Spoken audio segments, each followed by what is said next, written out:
Commissioner for Information and Public Enlightenment in Anambra State has warned the people to abstain from spreading unverified information that may breach public peace. The commission decried the level of harm fake news has done to some individuals who may have fallen victims. A journalist, Janet Mba Afolabi, now joins us to share her thoughts on this. Good to have you join us at this time. The issue of fake news and hate speech, very prominent in the society, and there have been talks about laws to ban this and make the society sane. What do you make of the whole, do we call it aura now, around fake news and hate speech?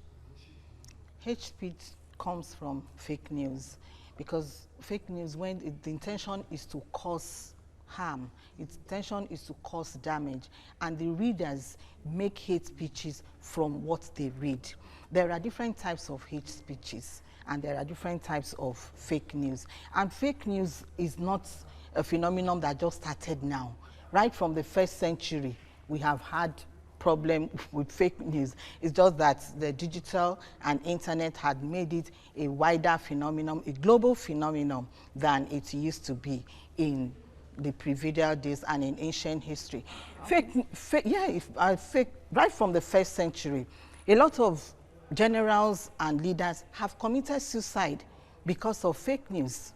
But then the social media, would you say it's aided it, or is it a social media that help reduce it's it? like the petrol that has completely fueled it and has helped fake news to spread more than wildfire. The internet was supposed to give an access to information, but internet has now grown to a height that can no longer be controlled, unthinkable height, that unwanted, untruthful, and misleading stories are posted there by anyone. Okay, what can we do now to ensure that the social media is used positively as an avenue to gather information and not necessarily pass fake news or hate speech? So many things can be done. Firstly, we need to sensitize. In Taiwan now, they introduce a curriculum for students. You teach them how to detect fake news right from primary school. So if we do that in Nigeria, I don't think it will be too bad. When Hitler was the person in charge of Germany with his government, the Nazi government, he had a Ministry of Information and Propaganda, and he had a propaganda minister. So we can also have anti-propaganda minister and an anti-propaganda ministry. So while these people who are churning out fake news are doing their own, those who are against will also be bringing out real news, because it is an investment. Well, will that be some kind of duplication of duties? It's not duplication of duties. It is an attack. You are fighting something. And you know that on a daily basis and every minute, there are thousands of people clicking and sharing fake news. Right. They call it the click firms. There are a lot of click firms. There are a lot of fake news generators, not the generator that generates lights, the generator that you can go there and publish any story using a credible source. They could even use the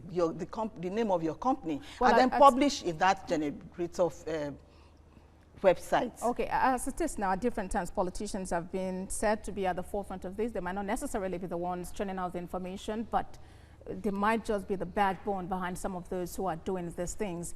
And we know that the issue of fake news also was very prominent just before the elections, and there were sensitizations to people to actually desist from it. Do you see the actions of government so far? Do you see the actually tackling fake news in our society? The action of government so far is still very weak compared to the actions of those who are churning out fake news. I told you about the click farms. These are millions of people paid. It's an investment. It's business for them. Just all they do is get money and just click and like fake news. That's their work. And there are clickbait. All they do is sit down and click, and they get paid.